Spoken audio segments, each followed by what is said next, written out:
सासू माँ बदल गई। कहानी उस घर की है जहाँ बहू और बेटी को एक माना जाता था, लेकिन फिर अरे शिखा बेटा, तू रसोई में क्यों घुसी रहती है? जा, रोटी मैं बना लूंगी। नहीं नहीं माँ जी, आप बैठिए, बस सारा खाना बन ही गया है। श्वेता को बोल देती हूँ, वो खाना लगा देगी सबका। सॉरी भाभी, मेरे पास वक्त नहीं है। माँ, मुझे पैसे देना, पार्लर जाना है। हाँ हाँ चली जाना, भाभी को भी ले जाना। वो भी जाने को बोल रही थी पार्लर, पर पहले ना मदद कर दे उसके खाना लगाने में। देख माँ, वो बहू है, उसे बहू रहने देना, इतना सर पर मत चढ़ा भाभी को। श्वेता, ज्यादा मत बोला कर। बहू और बेटी में कोई फर्क नहीं होता है। जा जाकर काम कर। ननद को माँ का भाभी से इस तरह प्यार करना बिल्कुल अच्छा नहीं लगता। वो बार बार किसी न किसी तरह माँ को भाभी के खिलाफ भड़काती रहती, लेकिन कोई फायदा ना होता। एक रोज, अरे बेटे किशन, जा बहू को कहीं घुमा कर ला, सारा दिन घर में काम करती रहती है। हाँ हाँ माँ, हम लोग जा रहे हैं ना गोवा। अच्छा जी, भाभी ने तो हमें बताया भी नहीं। वैसे तो सारी पंचायत करती है, ये गोवा वाली बात क्यों छुपा गई हमसे? अरे क्योंकि उसे खुद नहीं पता था बहन। मुझे टिकट सस्ती मिल रही थी तो मैंने बुक कर दिया। हाँ शिखा, पैकिंग कर ले, संडे हम जा रहे हैं गोवा। दोपहर में शिखा पैकिंग कर रही थी कि सास आ जाती है। ये क्या बहू, साड़ियाँ? अरे गोवा जा रही है घूमने या फिर शादी में मायके हैं? माँ जी, ऐसा कुछ है ही नहीं, समझ में नहीं आ रहा क्या रखूं कपड़े में। अरे तेरी और श्वेता की साइज तो एक ही है, उसके कुछ मॉडर्न कपड़े ले ले, आकर लौटा देना। हाँ माँ जी, ये ठीक रहेगा। शिखा श्वेता के पास जाती है और उससे कपड़े मांगती है। ना जी ना, मैं अपने कपड़े ना दूं, वैसे भी फैल जाएंगे मेरे कपड़े, बहुत महंगे वाले हैं। शिखा मुंह लटकाकर कमरे में आ जाती है तो सास कहती है, चल तैयार हो जा, तुझे मैं शॉपिंग करा कर लाती हूँ गोवा की। बस फिर क्या था, सास बहू निकल जाते हैं मार्केट और एक से बढ़कर एक ड्रेस खरीद कर घर आते हैं। पहले बता देती कि नए कपड़े दिलाने वाली है भाभी को, तो मैं अपने ही दे देती ना भाभी को, मुझे दिला देती नए कपड़े। देख श्वेता, परिवार का मतलब सबके साथ रहना होता है, ना कि सिर्फ अपना सोचना। वैसे भी तुझे अच्छे संस्कार सीखने चाहिए। और रही बात कपड़ों की, तो शिखा, आज से घर पर भी तू मॉडर्न कपड़े ही पहनेगी। कोई जरूरत नहीं है ये साड़ी वाड़ी लपेटने की। अब क्या था, घर पर श्वेता और शिखा एक जैसे रहते। एक बार पड़ोसन आती है। अरे बेटा, अपनी माँ को तो बुलाना जरा, बात करनी है। शिखा सास को बताती है और रसोई में चली जाती है। ये आपकी बेटी बहुत बड़ी हो गई है, इसके लिए एक रिश्ता है, कहो तो बता दूं। ये बेटी नहीं बहू है, घर में सब एक जैसा ही रहता है। वैसे मेरी बेटी भी बड़ी हो गई है, कोई रिश्ता हो तो जरूर बताना। पड़ोसन रिश्ता लेकर उन लोगों के घर आती है। तब श्वेता की होने वाली सास कहती है, तो ये घर है, कितने मंजिल का है? और ये बहू ने आपकी क्या पहन रखा है, जीन्स टॉप? अरे भाई, साड़ी वाड़ी नहीं है क्या इसके पास? देखिए, सर्दी है तो साड़ी में बहू कैसे मैनेज करती, वैसे पहनती है साड़ी भी।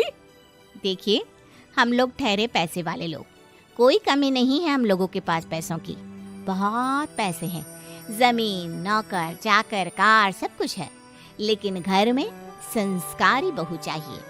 समझ रही हैं ना आप?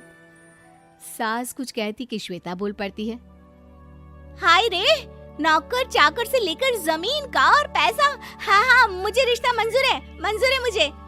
अरे रुक जा श्वेता, मैं बात कर रही हूँ ना। देखिए, हम लोगों के घर इतनी आजादी नहीं मिलेगी। अरे हाँ कर देना माँ, हाँ कर दे जल्दी से। सास क्या करती, बेटी की शादी ऐसे घर में कर देती है जहाँ ना उनके विचार मिलते हैं और ना ही आचार। शादी के बाद एक रोज फोन पर, श्वेता बेटा, एक बार घर आ जा, बहुत दिल करता है तुझे देखने का। माँ, वो घर पर बहुत काम होता है, कैसे आऊँ? बड़ा घर है, लेकिन आने जाने वालों की लाइन ही लगी रहती है। बेटा मैं तो जानती थी उस घर का हाल, लेकिन तू ही नहीं मान रही थी। माँ देख, हर घर का यही हाल है। तेरी बेटी को यहाँ घूंघट हटाने की परमिशन नहीं है और एक तरफ भाभी स्कर्ट पहनकर घूम रही है। बेटा मुझे क्या पता था कि मेरी बेटी को ससुराल के नाम पर पिंजरा मिल जाएगा। अच्छा माँ, फोन रखती हूँ, सास को गर्मा गर्म रोटी खिलानी है। तुम लोगों की तरह नहीं कि एक रोटी बनाओ, एक सब्जी बनाओ, फिर सारा दिन फ्री होकर घूमो। सास फोन तो रख देती है, लेकिन सोच में पड़ जाती है कि एक तरफ बेटी जिसे कोई आजादी नहीं, वहीं दूसरी तरफ बहू जिसे देखकर लगता ही नहीं कि उसकी शादी भी हुई है। अगले रोज। शिखा, अरे ओ शिखा। हाँ माँ, क्या हुआ? कुछ चाहिए आपको? मैं जिम जा रही थी। जिम के कपड़ों में बहू को देखकर सास को घूंघट में अपनी बेटी का ख्याल आता है। देख बहू, घर में बहू की तरह रहा कर। इतने टाइट कपड़े पहनकर जिम जाना पसंद नहीं मुझे। जा जाकर रोटी बना। रोटी? माँ अभी तो शाम के 6 बजे हैं, इस वक्त रोटी? अब क्या मेरे खाने पीने पर भी पहरा है? अरे जब मर्जी तब मैं अपने घर में खा भी नहीं सकती क्या? बहू को अजीब लगता है। वो समझ नहीं पाती कि जो सास कल तक इतनी सपोर्टिव थी, उन्हें अचानक से क्या हो गया। वो किचन में जाती है, गरम रोटी के साथ 2 तरह की सब्जी, रायता, सलाद सब लेकर सास के पास आती है। माँ जी, खाना। इतना सारा खाना? राक्षस समझा है क्या मुझे? रोटी मांगी थी मैंने गर्मा गर्म बस। पर माँ जी, रोटी खाती किससे आप? सब्जी तो बनानी थी ना। अरे भूख मर गई मेरी तेरी बहस से। जा जाकर काम कर, अंदर पूरी रसोई साफ कर। बहू अंदर चली जाती है। थोड़ी देर में श्वेता घर आती है।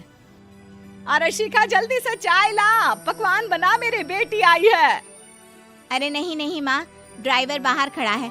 मैं तो घर का कोई सामान खरीदने के बहाने यहाँ आ गई हूँ, मुझे जाना होगा। अरे बेटा, पर कितने दिनों बाद देख रही हूँ तुझे, रहने आ जाना 2-4 दिन के लिए। आ जाऊंगी माँ, जब मेरी सास मरेगी तब।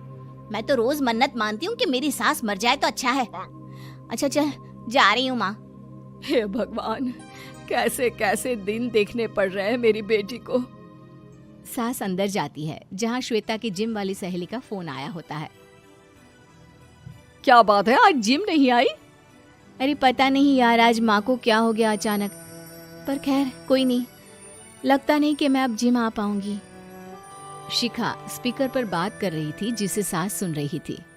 यार ये सास ना होती ही ऐसी है। मैं तो कहती हूँ बुढ़िया जल्दी मरे और तू आराम से जिए। शिखा को सहेली की बात पर गुस्सा आ जाता है। माँ के मरने की कौन सा बच्चा दुआ मांगता है मोहिनी? आगे से ऐसी बात मेरे सामने मत करना। हमारे घर की शोभा ही माँ है। क्या हुआ जो थोड़ी सख्ती दिखा रही है? उसमें भी कोई ना कोई उनकी भलाई ही होगी। मैं तो कहती हूँ भगवान मेरे जैसी सास सबको दे, जो सिर्फ माँ की तरह है। सास वाली तो कोई बात ही नहीं है उनमें। सास ये बात सुन रही थी। उनकी आंख में आंसू आ जाते हैं कि क्यों वो बेटी की किस्मत में बहू को भी भागीदार बना रही थी। शिखा, अरे ओ शिखा, क्या हो गया? जिम नहीं जाना क्या?